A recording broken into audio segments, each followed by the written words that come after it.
what could you suggest to start changing your mind frame about food, about exercise, where we're like, oh my God, like, oh, we have to be on a diet, to like, let's nourish our body. Like, what are some simple things? Because I'm sure there's a gradual change, right? Yeah, and it's all psychological, right? Psychological, So yes. for me, I was looking for control.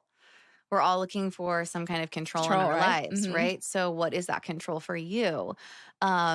I think it's really sad that I couldn't find it like in my early 20s, that my control was literally like counting calories and, doing that. And there are other kids like going out to parties and like whatever. And for whatever reason, I felt like the world was changing so quickly in that time of my life that this was my control. And, getting this many hours of sleep, which is probably healthier than going and binge drinking at a frat house. But, like, you said that, yeah, which is all good too, whatever your control is. Yeah. But I do think that it's finding what control means to you in your life. Yeah. Life is nuts. It right? is nuts. It is. And so that was my control at the time. Yeah. And so finding, like letting that go and then finding center again, it's just so important. I wish that I would have had the tools that we all talk about now, which would have been like finding a therapist or meditation. But truly, I just had to do it on my own because I think that was it was so different then. Very taboo, and now it's like. Yeah, and I didn't live in California. I lived in Florida, and then I moved to the South in North Carolina and was making new friends for my first time. I mean,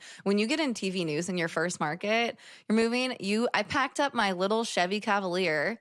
And like with everything I owned, I couldn't see out the back window. And I drove it to my first job in North Carolina, from Florida to North Carolina, and was like, beep, beep, here we go. Yeah. And so that's why I think everything's so unknown, right? Yeah. So you just have this like one thing of control. And I guess that's what I chose. And so I want to explain that just to go a little deeper so that people understand, is like, therapist once told me a long time ago, and it's a little different, but like for me, I grew up in a chaotic, like, family background. Like, it was just always something going on. And so I started to control the things I could, which when I at a young age, I was a straight A student. I was the best at athletes. I started to control the way I look, which later turned into a eating disorder, which, by the way, we've talked about this in another episode if you guys want to go back and listen. But you do start, like, when everything around you is chaotic, you start to control. And for some people, that could be overeating.